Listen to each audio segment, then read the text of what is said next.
يعني انت شايف ان الكابتن طارق العشري ما فيش اللي هو التكتيك بتاع التيكا تاكا والحاجات الجميله بتاع لا مفيش، جوارديولا؟ كله شلاليت طبعا. كله ايه؟ كله دافع ورا وودي طويل، واحد يزحلق وكمله والكلام ده. ده يعني هو كان الكابتن طارق العشري بيقول لكم كده؟ ايوه، العب طويل على طول. العب طويل. ايوه طبعا.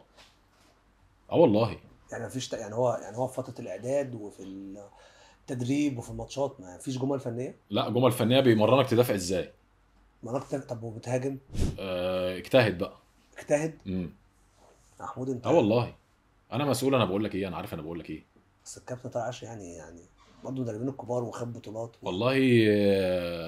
ده انا بكلمك عن تجربتي انا واللي انا شفته. ايوه يعني انت ما يعني بتهاجموش. ايه. يعني الفرقه ما بتهاجمش. لا ما كنا انت بقى اللي قدام بقى يجتهد ويلعب طويل على اللي قدام وعيشه بقى. يعني هو مثلا ما بياخدش، يعني هو تمام هو بيعلمكم تدافعوا ازاي.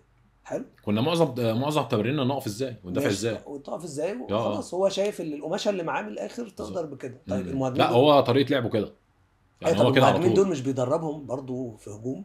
لا يعني ما فيش حاجه معينه كان بيعملوها مثلا، او حاجه معينه سيستم معين احنا كنا بنتمرن عليه او اه. نمشي بيه. مفيش. لا.